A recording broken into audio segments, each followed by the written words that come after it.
Welcome back to the Commerce Collective podcast, brought to you by Flywheel Digital, a podcast keeping you up to date with everything you need to know about e-commerce and providing you with deep dives of knowledge that you just can't find anywhere else. My name is Emma Irwin, and I'm a senior editor and specialist at Flywheel Digital.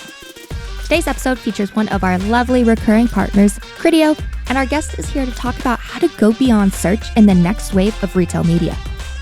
We're going to cover what we actually mean by the next wave of retail media, how to organize internally, how to think about budgeting as an advertiser, and of course, how to measure performance in our rapidly evolving industry. Okay, let's meet our guest. My name is Ryan Britton, and I am the VP of Sales at Criteo. Amazing. And I'd love to know a little bit more about what does the VP of Sales at Criteo actually do on the day-to-day? It's a great role. I lead the sales team, the account strategy team, as well as our campaign management teams. And I would say what I do on a day-to-day basis is I really try to eliminate challenges that our brands have and our internal teams have. My goal is to make our team as customer-centric as possible and to solve our clients' problems is really what it comes down to. Okay, question. One of our best questions, but we ask this for everyone. What is the last thing that you purchased online?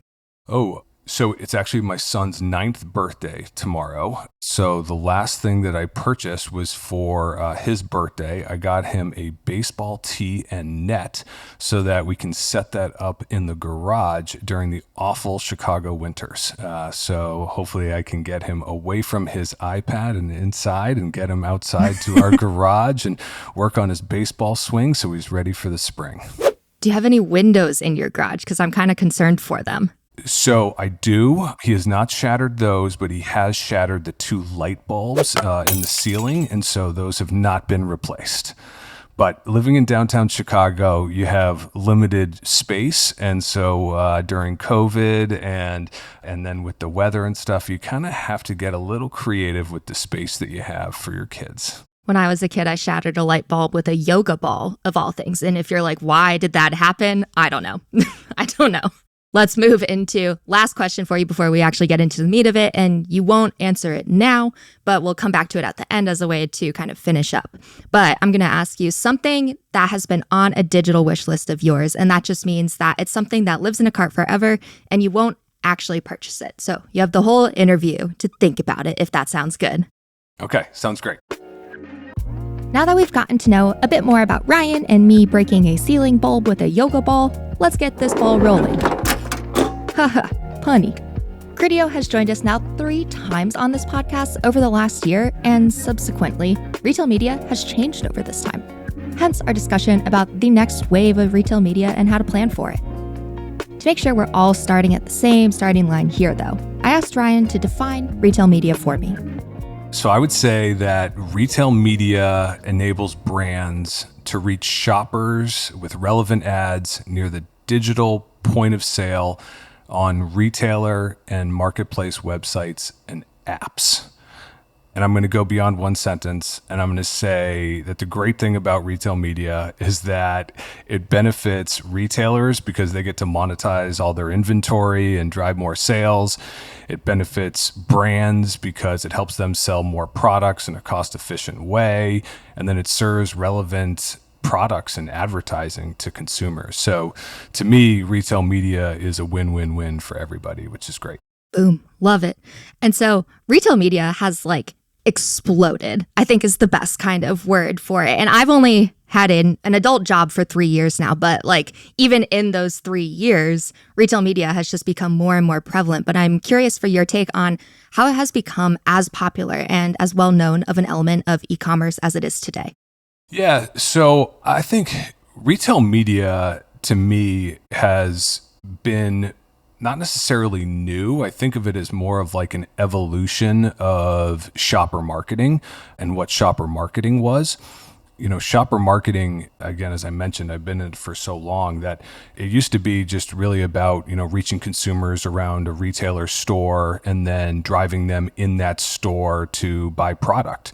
I think retail media has really become an evolution of shopper marketing in that it's just much more focused now e-commerce. And I think to answer your question about why it's growing so much, I look at it twofold, actually maybe threefold. So one is, I think, obviously e-commerce has been accelerated over the last several years. And so I think everyone is investing more and more dollars into e-commerce, and retailers have done a really good job of providing inventory for brands in order to advertise their products. I think the other thing is that retail media is really easy. It is really transitioned to more of a self-service solution that enables brands and retailers to access a platform and have everything at their fingertips.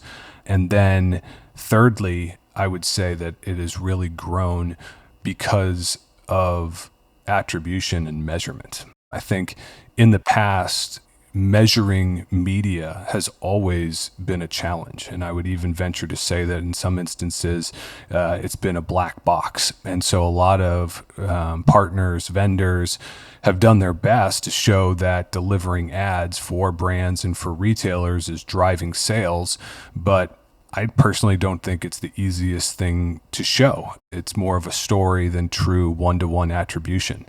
And retail media, in my mind, has changed that in a number of regards.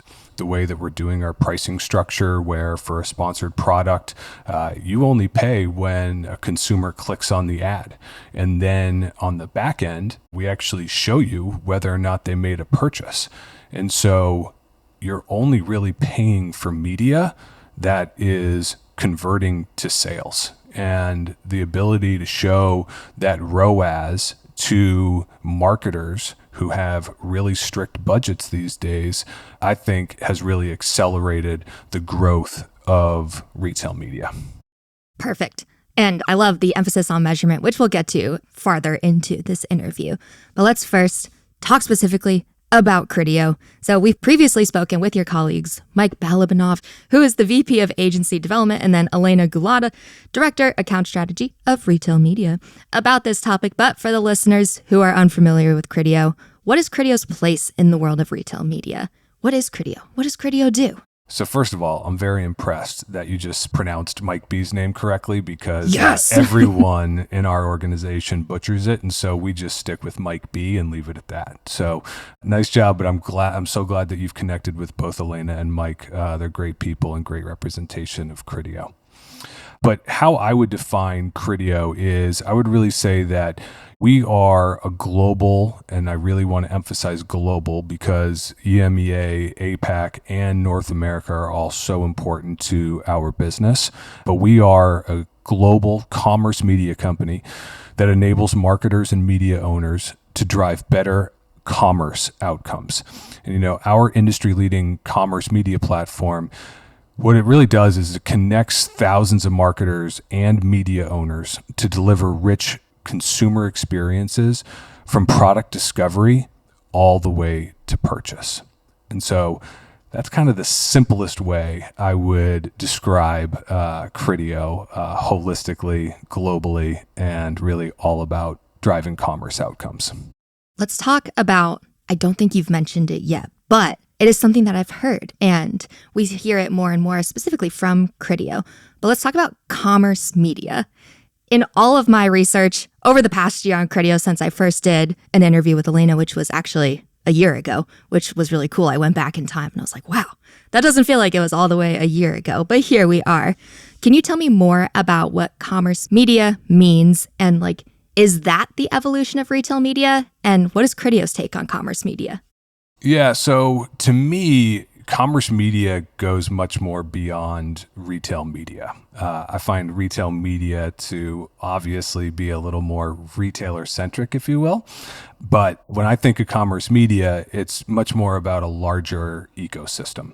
It's about using large scale purchase and intent data across more media owners and the open internet to really drive outcomes, whether that's through sponsored products, offsite, on-site, CTV, OTT. There's so many different mediums out there that brands and retailers can leverage. It's important to reach consumers across all of those, in my mind, depending upon what the objective is for brands. And I think the thing to take into consideration here is the consumer journey is so complex, and it's gotten more complex over the years.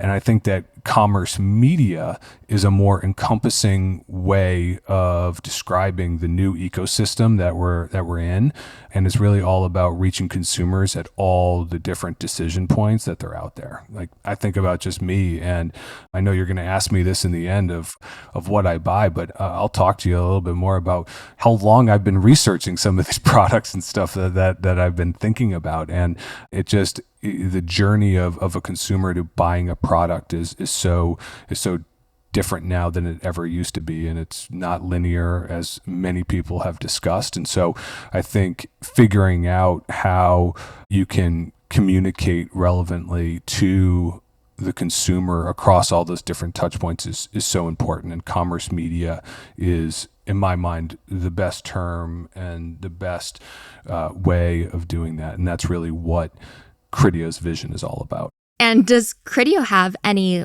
solutions for understanding commerce media? I'm thinking, I watched the webinar on Commerce Max. You did. I did the whole thing. Can you tell me a little bit about that? Absolutely. So really exciting time for Criteo. We did a new product launch in New York. Invited everyone to join. Emma, I'm so glad that you were able to watch it. There was a lot of excitement around it. I think we are the pioneers of commerce media in the ecosystem, and we're really excited about that. So what Commerce Max is Commerce Max is our platform that we have that brings media owners, brands, and retailers really all together. And what I mean by that is we want to make it easier for brands and retailers in order to work with us.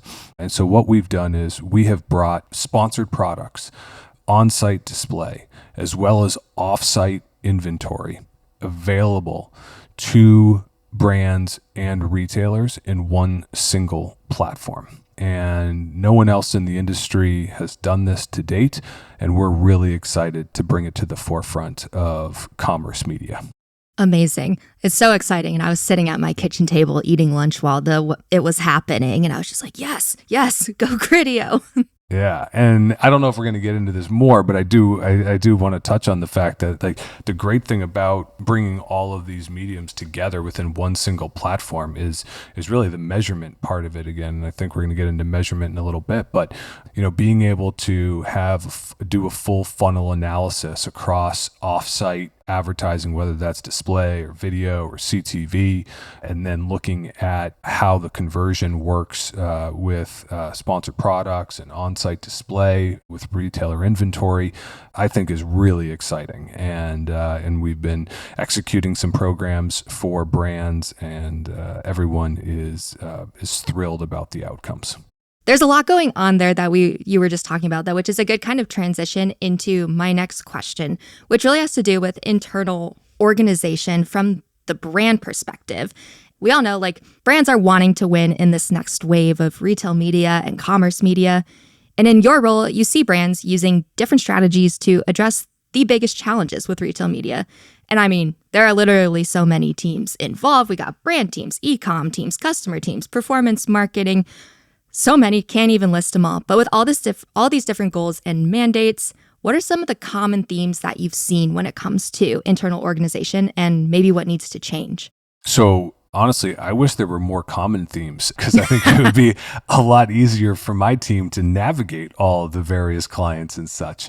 But I think honestly, the one consistent theme is that everybody's trying to figure this out. I think that there has been overall somewhat of a convergence at the brand directly of shopper teams, performance, e-com, and retail media. I think a lot of those teams have been coming closer together and merging to create more of a commerce media team. And so I think you're going to be seeing more of that convergence as we move forward. I think the interesting thing, and you may have talked about this with Mike B as well, is from an agency perspective, there always used to be separate search teams and programmatic teams. And I think agencies are evaluating that now in order to better set themselves up better for the new commerce world. I think the other thing that we're seeing from an organizational standpoint that is a little bit different across the board is, we have some of our largest partners who are bringing all their media buying in-house and they're doing it themselves. We have some others that do the media buying themselves, but they outsource all the billing to agencies. We then have others who don't want to do any of the media buying at all, and they're outsourcing that to agencies. There's a lot going on there. There's a lot of moving pieces. Phew. Okay, get this. We've covered retail media, commerce media, Criteo's Commerce Max, and how to think about internal organization as a brand trying to keep up with retail and commerce media needs. Next up, I wanted to talk to Ryan about how brands should be thinking about budgeting for retail media, because retail media doesn't happen unless advertisers pay money to advertise via retail media, right? We know retail media budgets are growing across the board, but overall marketing budgets are not growing nearly as fast. I'm kind of curious from your perspective, what's driving this? Yeah, so in my mind, a lot of it has to do with the macroeconomic concerns that are out there. I think as consumers, we're all feeling the cost of goods or the increase of cost of goods, and manufacturers are as well. And it's funny, I was just at grocery shop and I felt like there was a resounding theme throughout, and in talking with not only brands and manufacturers, but talking to vendors and partners as well. And the theme that I kept hearing over and over again is that everyone is trying to do more with less. And I think that that's just something that we're hearing about, and you're hearing it in almost every conversation. And so marketing budgets are not increasing holistically across all the various mediums that are out there for manufacturers. And so why is it that retail media continues to grow and marketing budgets necessarily aren't? I think it all comes down to one thing, and that is performance. Marketers, again, back to the theme of doing more with less. It's all about, okay, I have a set budget. How exactly am I going to drive the most ROAS, and how am I going to show that the media that I am investing in is driving the most sales? And as I mentioned earlier, when it comes to measurement, retail media is able to show one of the best ROASs that's out there. And there are other mediums that I think are much more difficult to measure. And I think that consumers are shifting away from traditional media as well. So I think all of those things are really contributing to continued and increased investment in retail media. I see. This is me whipping out my journalist mind here, which my boss would be proud of because he's an established journalist and I am not. But I'm kind of curious if we go broaden ourselves out a little bit. It makes sense that more budget is going to retail media based on performance. But does that kind of present any sort of risk going in the long run with budgets changing in this way? Yeah, so I don't necessarily think of it as risk necessarily. I think of marketing budgets for brands are always somewhat fluid, at least at the beginning of the year when they're doing all of their planning and their budgeting and such, right? So oftentimes a brand has, a set budget that they are allocated from the CMO, let's say, and then figuring out how that is allocated across all the different tactics that are out there is a complicated thing. And I think throughout the year that is fluid and it changes from, tactic and strategy and vendor, depending upon what's working and what's not. And I think that when marketers are challenged constantly to drive more sales, to drive more ROAS, those are the main metrics that we're hearing about in the marketplace. They're going to look at the best performing tactics, and retail media is definitely one of them. So I think if retailers and ad tech partners like Criteo are unable to deliver the performance aspect of measurement, we will see a shift. And to me, one of the main things that I challenge my team all the time is we need to earn these dollars, right? We need to earn the investment in Criteo and in these retailer media networks. And the way that we do that is through data and insights. And I think that retail media is growing so much that data and insights are really at the forefront of what we need to lead with and what we need to end with now moving forward. And that kind of the next question that I was going to ask was going to be about how you help brands determine what the right level of investment is. And I think that the data and insights definitely ties into that. And so I will open it up if you want to add any more to how you help brands determine what the right level investment is. Totally. I think that is determining the right investment is one of the hardest things for brands to do, honestly. One thing that we haven't talked about is the fragmentation of retail media and all the different media networks that are out there, right? And so when you're figuring out your retail media budget and then how you allocate it to Walmart, Target, Amazon, Meijer, Costco, etc., it's not the easiest equation, right? You're going to look at sales and make an estimate, but to me, that's where the partners come into play. That's where Criteo's expertise needs to be relied on. And we have tools at our disposal. We've got a great AX team that has built all of these tools that looks at brand SKU level data to make recommendations on what they should be spending for that brand on that retailer.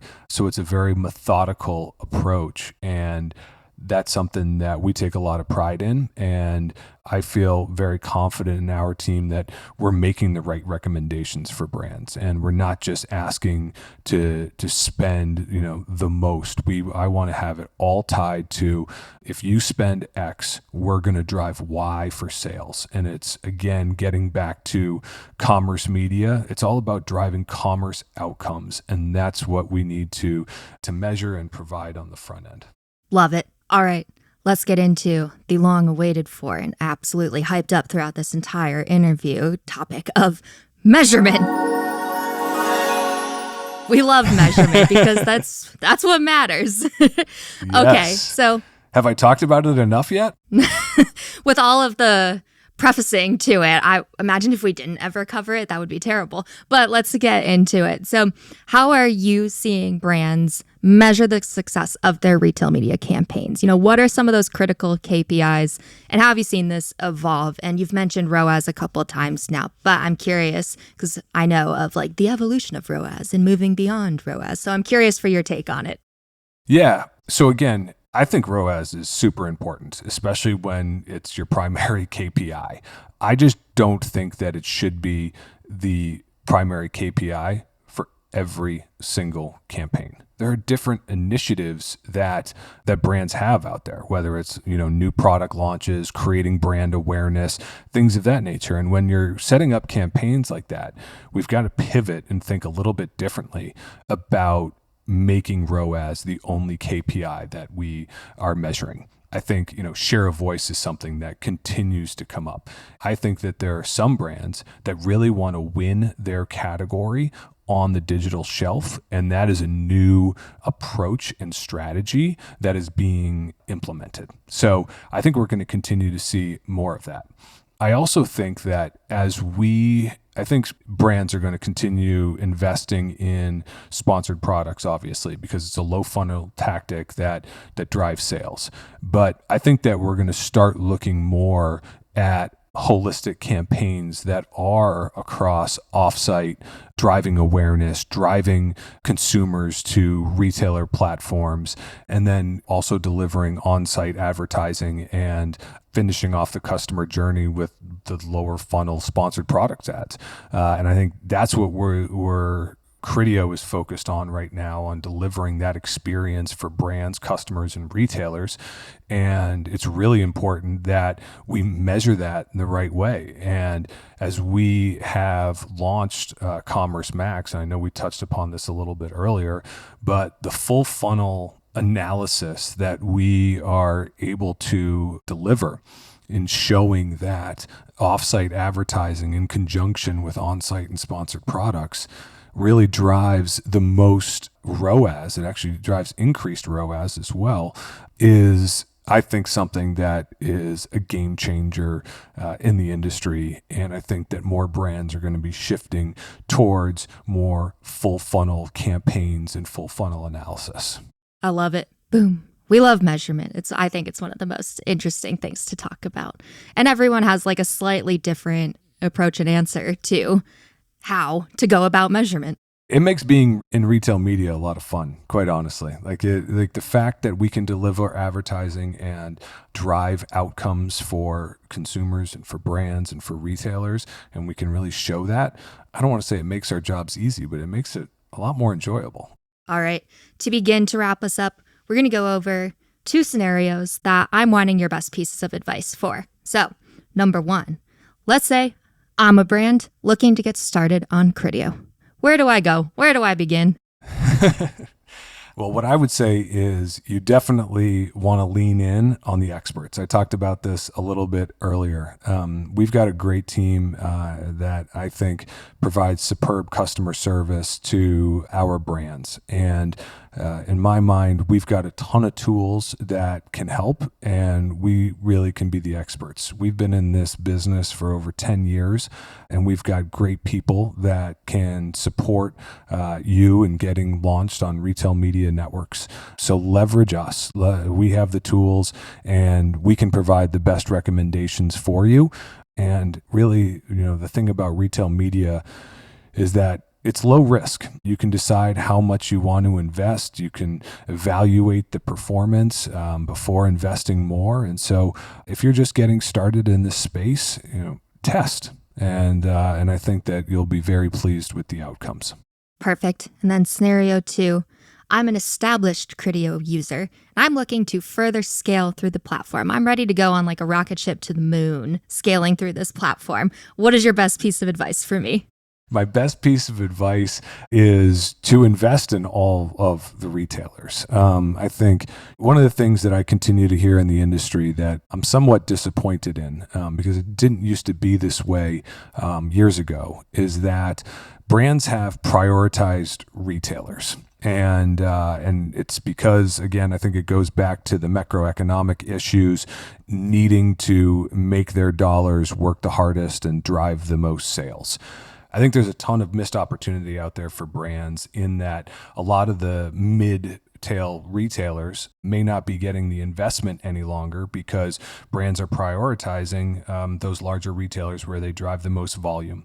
And to me, that's a wasted opportunity. There can be almost somewhat limited investment on those retailers, and you can win market share. You can drive cost-efficient sales and ROAS. And so in my mind, the advice, Emma, that I would give to an established brand, that there's missed opportunity that's out there, and there are other retailers that you can be investing on where you can win. And that's really what it all comes down to, is winning share, winning more sales, and having more success. And with that, we've covered how to think about budgeting as a brand, and we've discussed measurement in this next wave of retail media too, on top of everything else I called out the last time I popped in. Before we could say goodbye, though, of course we had to return to Ryan's digital wish list. We're coming back to the digital wish list. So, that thing that just lives in a cart and you won't purchase it, and why? Can I give a couple different ones? Of course, I have like 1,000, so. You sound like my wife. I would say, so I've been researching new shoes, and I've had a very difficult time converting on a new pair of sneakers because once I researched one brand, there are now about 10 ads per search on every site that I go serving me up a new shoe, and now I think I want to buy like 5 new shoes. Yeah, I know. So I'm trying to not pull the trigger on 5 new pairs of sneakers. The other thing that I have been researching for about 2 years is a new grill. I have a really difficult time making purchases, and so I've been doing a lot of research on grills, and that still lives in my cart. And then the other thing is that I drive a 12-year-old car, and my wife has been begging me to buy a new car. So I wouldn't say that like there's a car sitting in my cart, but I have built out a number of different car solutions for me. Okay, my follow-up questions, obviously the most important questions of this entire interview are, what brand of shoes? Ooh, Nike. Okay. And then is the grill, are you looking at a Blackstone grill? Because that has come up multiple times in this podcast series. I am not looking at a Blackstone grill. I am looking at brands of grills that live on our retailer partner sites. So I'm looking on Lowe's, I'm looking on Target, and I don't believe that they sell Blackstone. So I haven't seen that. I like your loyalty. I try to support our partners. Last one. What car do you want? If you could just have a new car, what would you choose? I would choose a Mercedes SUV. Nice. I like it. Yeah. I probably will never buy that though. Yeah. Well, we can all dream. You said wish list. Yes, I did. And that's why it lives in your cart forever. That's right. And with that, we have come to the end of this episode of the Commerce Collective podcast from Flywheel Digital. Thank you again to Ryan and Criteo and their continued partnership and expertise, and for teaching us about so many important elements of media in this episode. If you enjoyed this episode or know someone who should listen in, please share it with them. Post about it on LinkedIn. Email it to your colleagues, your friends, anyone. We want as many people as possible learning from this podcast to help push our whole industry forward. I've been your host, Emma Irwin, and this episode was produced by Klaus Cancel with sound design from Enos Attention. We'll see you next time.